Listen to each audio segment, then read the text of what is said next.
Welcome to voice of victory. ముందుగా bulletin లో headlines చూద్దాం.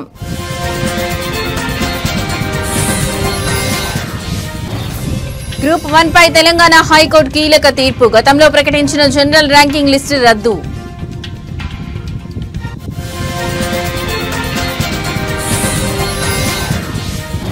వైఎస్ వివేక హత్య కేసు విచారణ మరోసారి వాయిదా. అఫిడవిట్ దాఖలుకు సమయం కోరిన దర్యాప్తు సంస్థ సిబిఐ.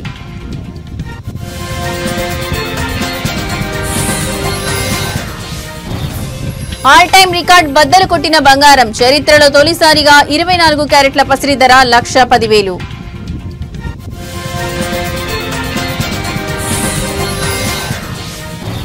బంగాళాఖాతంలో ఉపరితల ఆవర్తనం. ఏపీ తెలంగాణలో 5 రోజుల పాటు వర్ష సూచన.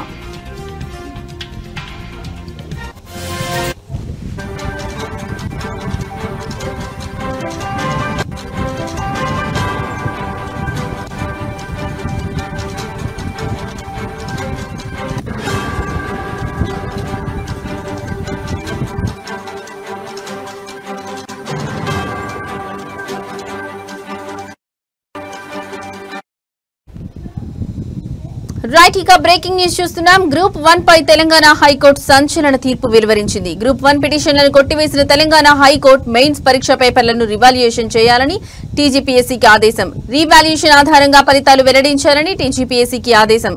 సాధ్యం కాకపోతే పరీక్షలు మళ్లీ నిర్వహించాలన్న హైకోర్టు మెయిన్స్ మెరిట్ లిస్టును హైకోర్టు రద్దు చేసింది. మూల్యాంకనంలో అక్రమాలు జరిగాయని, పరీక్షలు రద్దు చేయాలని కొందరు అభ్యర్థులు హైకోర్టులో పిటిషన్ దాఖలు చేశారు. 2023 అక్టోబర్ 21 నుంచి 27 వరకు జరిగిన గ్రూప్ 1 మెయిన్స్ పరీక్షలకు 21,000 మంది విద్యార్థులు హాజరయ్యారు. ఆ పరీక్షల ఫలితాలను టీజీపీఎస్సీ ఈ ఏడాది మార్చి 10న విడుదల చేసింది. ఈ ఫలితాల్లో అభ్యర్థులకు వచ్చిన మార్కులపై అనేక అనుమానాలు తలెత్తాయి.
పరీక్షల్లో జెల్ పెన్నులు వాడడం, కోటి మహిళా కాలేజీలో పరీక్ష రాసిన అభ్యర్థుల్లో ఎక్కువ మంది సెలెక్ట్ కావడం, తెలుగు మీడియం అభ్యర్థులు తక్కువగా ఎంపిక కావడం, కేవలం 2 సెంటర్ల నుంచే టాపర్లు ఉండడం తదితర అంశాలపై పలువురు అభ్యర్థులు కోర్టును ఆశ్రయించారు. పరీక్షలు రద్దు చేయొద్దని కోర్టులో పిటిషన్ వేసిన ఉద్యోగాలకు ఎంపికైన అభ్యర్థులు ఇప్పటికే ఇరువురు పిటిషన్ల వాదనలు విన్న న్యాయస్థానం ఇవాళ తెలంగాణ హైకోర్టు మెయిన్స్ పరీక్షలు మళ్లీ నిర్వహించాలని తుది తీర్పును వెల్లడించింది. 563 గ్రూప్ 1 పోస్టుల భర్తీకి నియామక పరీక్ష నిర్వహించిన టీజీపీఎస్సీ 10th మార్చిన మార్క్స్ ను అభ్యర్థుల లాగిన్ ఐడీలకు పంపించిన టీజీపీఎస్సీ వచ్చిన మార్కులపై అభ్యంతరాలు ఉంటే రీకౌంటింగ్ కి అవకాశం ఇచ్చిన సర్వీస్ కమిషన్, మార్చి 24 వరకు రీకౌంటింగ్ కి అవకాశం ఇచ్చిన సర్వీస్ కమిషన్, ఈ ఏడాది మార్చి 30న జనరల్ ర్యాంకింగ్ లిస్టు విడుదల చేసిన సర్వీస్ కమిషన్.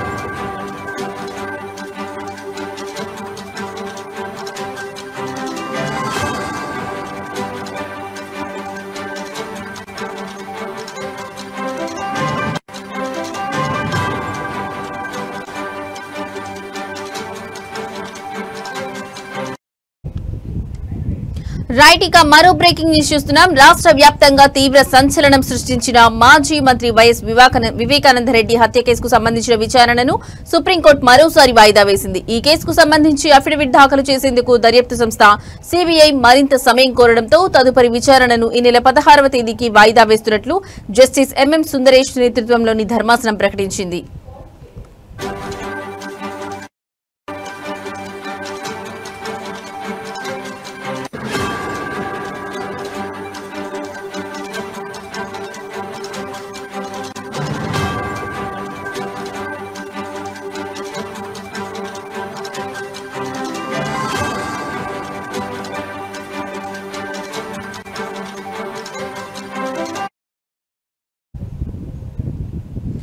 వివేకా హత్య కేసులో కుట్ర కోణంపై తదుపరి దర్యాప్తు అవసరమా లేదా అనే విషయంపై స్పష్టత ఇవ్వాలని గత విచారణ సందర్భంగా సుప్రీంకోర్టు సీబీఐని ఆదేశించిన సంగతి తెలిసిందే.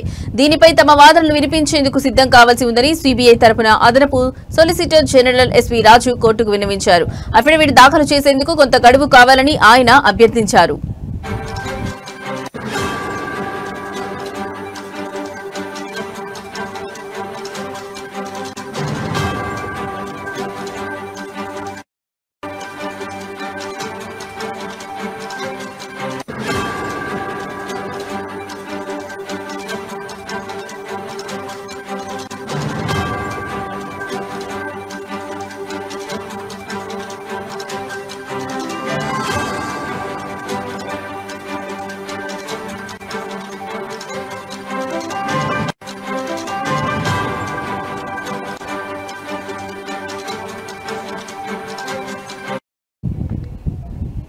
సీబీఐ చేసిన విజ్ఞప్తిని పరిగణలోకి తీసుకున్న ధర్మాసనం అందుకు అంగీకారం తెలుపుతూ విచారణను వాయిదా వేసింది. ఈ నెల 16న జరిగే విచారణలో సీబీఐ దాఖలు చేయబోయే అఫిడవిట్ కీలకం కానుంది.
రైట్, ఇక మరో బ్రేకింగ్ న్యూస్ చూస్తున్నాం. బంగారం ధరలు చరిత్రలో ఎన్నడూ లేనంత గరిష్ట స్థాయికి చేరాయి. పసిడి ప్రియులకు భారీ షాక్ ఇస్తూ ధరలు ఆకాశాన్నంటాయి. మంగళవారం ఒక్కరోజే భారీగా పెరిగి తులం స్వచ్ఛమైన బంగారం ధర ఏకంగా 1,10,000 మార్కును దాటి సరికొత్త రికార్డు సృష్టించింది.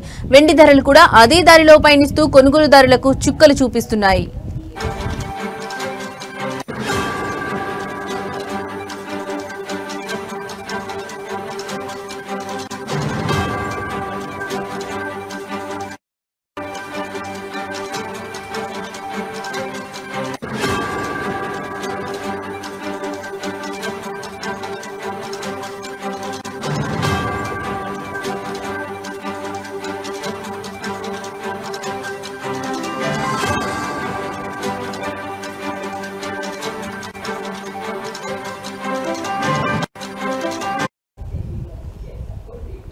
హైదరాబాద్ బులియన్ మార్కెట్ లో ఇవాళ 24 క్యారెట్ల స్వచ్ఛమైన బంగారం తులంపై 1,360 పెరిగింది. దీంతో దాని ధర 1,10,290కి చేరింది. అదేవిధంగా 22 క్యారెట్ల ఆభరణాల బంగారం ధర తులంపై 1,250 పెరిగి 1,01,000 వద్ద ట్రేడ్ అవుతోంది. ఆంధ్రప్రదేశ్లోని విజయవాడ, విశాఖపట్నం మార్కెట్లలో కూడా ఇవే ధరలు కొనసాగుతున్నాయి.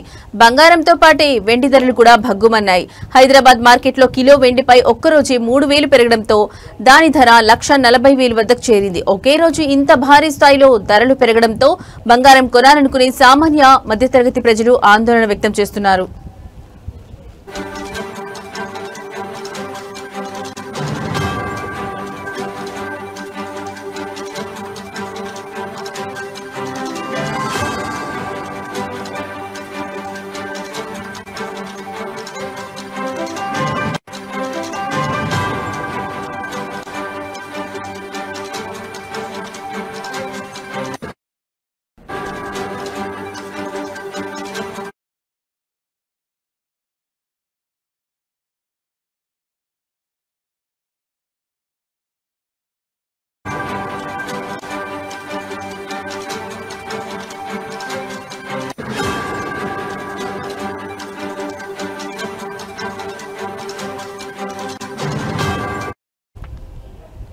రైట్, ఇక మరో బ్రేకింగ్ న్యూస్ చూస్తున్నాం. తెలుగు రాష్ట్రాల ప్రజలకు హైదరాబాద్ వాతావరణ కేంద్రం కీలక హెచ్చరిక జారీ చేసింది. బంగాళాఖాతంలో ఏర్పడనున్న అల్పపీడనం కారణంగా రానున్న 5 రోజుల పాటు ఆంధ్రప్రదేశ్, తెలంగాణ రాష్ట్రాల్లో భారీ నుంచి అతి భారీ వర్షాలు కురిసే అవకాశం ఉందని స్పష్టం చేసింది. ప్రజలు, రైతులు అప్రమత్తంగా ఉండాలని అధికారులు సూచించారు.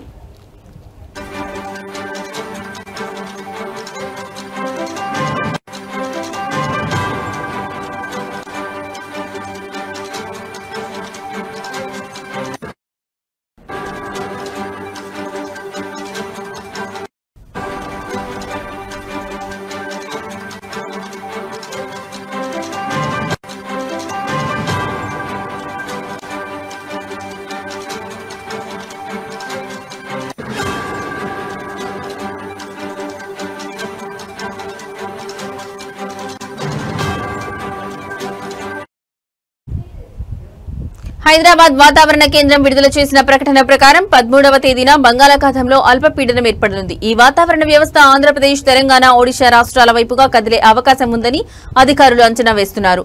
దీని ప్రభావంతో రేపటి నుంచి 15వ తేదీ వరకు తెలుగు రాష్ట్రాల్లోని అనేక ప్రాంతాల్లో విస్తారంగా వర్షాలు కురుస్తాయని తెలిపారు.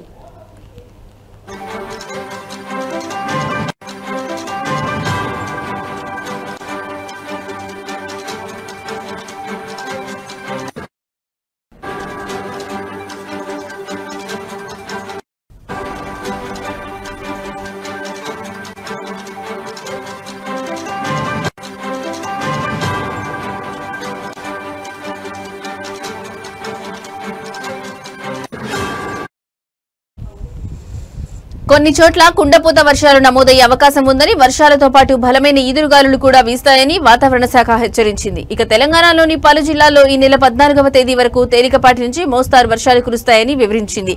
ఆదిలాబాద్, నిజామాబాద్, కరీంనగర్, వరంగల్, ఖమ్మం, నల్గొండ సహా పలు జిల్లాల్లో ఈ వర్షాలు నమోదవుతాయని పేర్కొంది.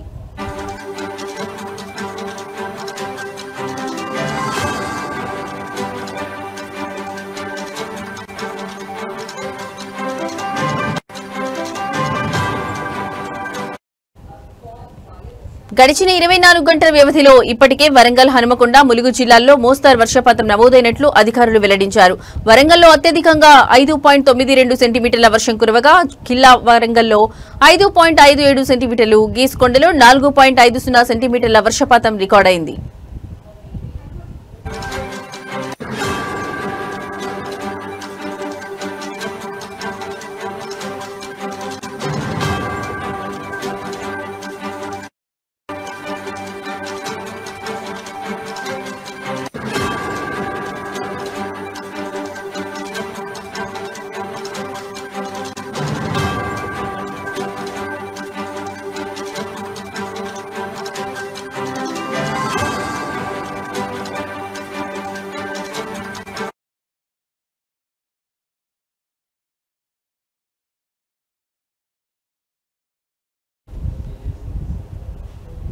తెలంగాణలో రైతులు ప్రస్తుతం తీవ్రమైన యూరియా కొరతను ఎదుర్కొంటున్నారు. పంటలకు అత్యవసరమైన యూరియా కోసం రైతులు సొసైటీల వద్ద పడికాపులు కాస్తున్నారు.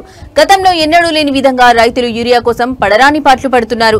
కరీంనగర్ జిల్లా హుజూరాబాద్ మండలం చేల్పూరు గ్రామ వ్యవసాయ ప్రాథమిక సహకార సంఘం, జమ్మికుంట మండలం కోరపల్లి గ్రామ సొసైటీ వద్ద వేకువజాము నుండి యూరియా కోసం పడిగాపులు కాస్తున్నారు రైతులు. యూరియా వస్తుందన్న సమాచారంతో ఉదయం 4 గంటల నుండి మహిళా, పురుష రైతులు వేరువేరుగా చెప్పులు క్యూ లైన్లో పెట్టి వేచి చూస్తున్నారు. వేల రూపాయల పెట్టుబడి పెట్టి యూరియా బస్తాలు దొరకక పంటలు ఎండిపోయే పరిస్థితి ఏర్పడిందని ఆవేదన వ్యక్తం చేశారు. యూరియా కోసం సొసైటీల వద్ద ఉదయం నుండి సాయంత్రం వరకు పడిగాపులు కాసిన ఒక్క యూరియా బస్తా కూడా దొరకడం లేదని కేంద్ర, రాష్ట్ర ప్రభుత్వాలు స్పందించి రైతులకు సరిపడే యూరియా పంపిణీ చేయాలని రైతులు కోరుతున్నారు.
తెలంగాణలో పెన్షన్ల పెంపు కోసం వికలాంగులు ఆందోళన చేపట్టారు. మెదక్ కలెక్టరేట్ ముందు జరిగిన ధర్నాలో వారు తమ డిమాండ్లను వినిపించారు.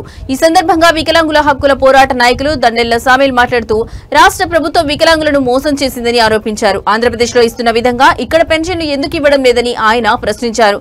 ఎన్నికల సమయంలో అన్ని రాజకీయ పార్టీలు పెన్షన్ల పెంపుపై హామీలు ఇచ్చాయని, కానీ అధికారంలోకి వచ్చాక ఏ పార్టీ కూడా ఆ హామీలను నిలబెట్టుకోలేదని అన్నారు.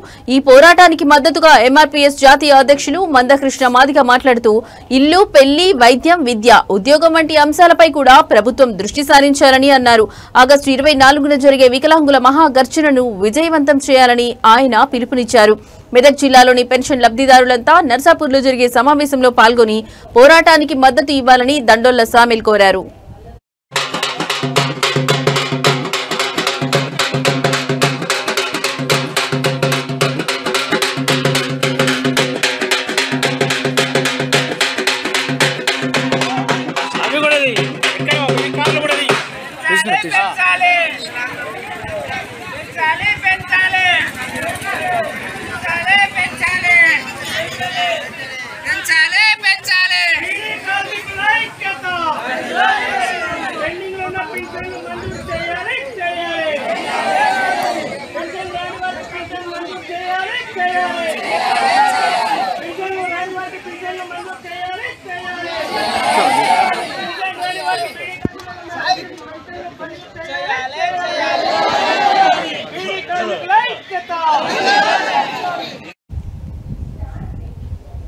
సంపూర్ణ అక్షరాస్యతతోనే దేశం అభివృద్ధి పథంలో దూసుకెళ్తుందన్నారు శ్రీకాకుళం ఎమ్మెల్యే గొండు శంకర్. శ్రీకాకుళం జిల్లా సింగుపురం జెడ్పీహెచ్ పాఠశాలలో 59వ అంతర్జాతీయ అక్షరాస్యత దినోత్సవం జరిగింది.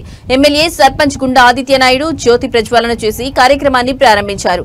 ఈ సందర్భంగా ఎమ్మెల్యే మాట్లాడుతూ నిరక్షరాస్యత సమాజానికి పెద్ద మైనస్ అని, బడి ఈడు పిల్లలను ఎట్టి పరిస్థితుల్లోనూ బడుల్లోనే ఉంచాలని సూచించారు. చదువును మధ్యలో ఆపేసిన వారికి మళ్లీ చదువును కొనసాగించేలా ప్రోత్సహించాలన్నారు. అక్షరాస్యత ఉన్నప్పుడే మన హక్కులు విధులు అర్థమవుతాయని, అవగాహన పెరుగుతుందని చెప్పారు.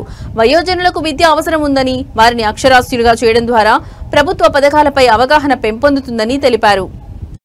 పిల్లలు చెప్పడం జరిగింది. ఒక వ్యక్తి అక్షరాస్యుడైనప్పుడు అతను కేవలం అక్షరాలు నేర్చుకోవడమే కాక కొత్త లోకాన్ని చూస్తాడు. తన గురించి, తన చుట్టూ ఉన్న ప్రపంచం గురించి తెలుసుకుంటాడు.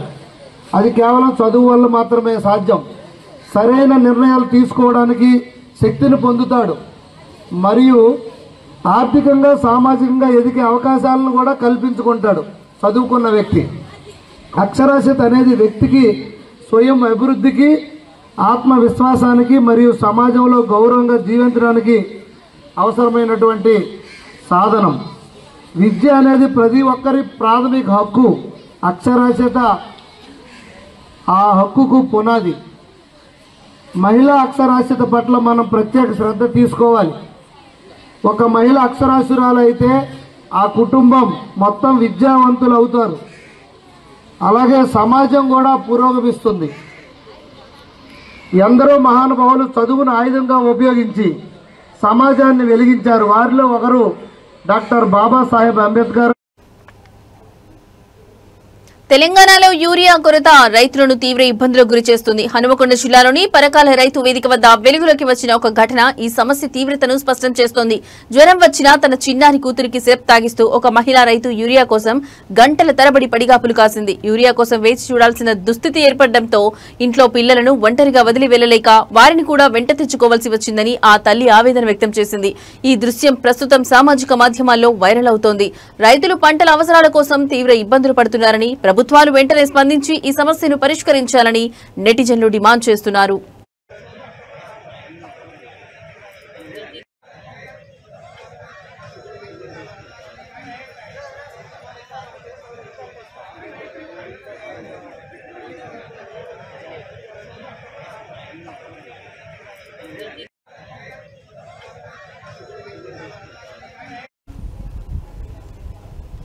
తెలంగాణ రాష్ట్రంలోని మల్కాజ్గిరి ఎమ్మెల్యే మల్లారెడ్డి ఈ రోజు కుటుంబ సమేతంగా శ్రీకాళహస్తీశ్వర స్వామి వారి ఆలయాన్ని దర్శించుకున్నారు. ఆలయానికి వచ్చిన మల్లారెడ్డి కుటుంబానికి ఆలయ అధికారులు ఘన స్వాగతం పలికారు. వారికి ప్రత్యేకంగా రాహుకేతు పూజ, అంతరాలయ దర్శనం మరియు వేదాశీర్వచనం ఏర్పాట్లు చేశారు. ఈ కార్యక్రమంలో ఆలయ ప్రోటోకాల్ ఏఈఓ మోహన్, పర్యవేక్షకులు నాగభూషణం, ఏపీఆర్ఓ రవి పాల్గొన్నారు. మల్లారెడ్డి కుటుంబ సభ్యులు ప్రత్యేక పూజల్లో పాల్గొని స్వామివారి ఆశీస్సులు పొందారు.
తిరుపతి జిల్లా రేణిగుంట మండలం కరకంబాడి పంచాయతీలో ఉన్న శ్రీ కరకంబాడి కట్టపుట్టాలమ్మ జాతర ఈ రోజు ఘనంగా జరిగింది. ఈ జాతరను ఆలయ కమిటీ, గ్రామ ప్రజలు కలిసి వైభవంగా నిర్వహించారు. ఉదయం అమ్మవారికి పాలు, పెరుగు, పన్నీరు, తేనె, పంచామృతం, పసుపు, కుంకుమలతో ప్రత్యేక అభిషేకాలు నిర్వహించారు. అమ్మవారిని ప్రత్యేక అలంకరణలో భక్తులకు దర్శన భాగ్యం కల్పించారు. భక్తులు పెద్ద సంఖ్యలో ఆలయానికి తరలివచ్చి అమ్మవారికి పొంగలు సమర్పించి మొక్కులు చెల్లించుకున్నారు. భక్తులకు ఎలాంటి అసౌకర్యం కలగకుండా మంచినీళ్లు, మజ్జిగ ప్యాకెట్లు పంపిణీ చేశారు.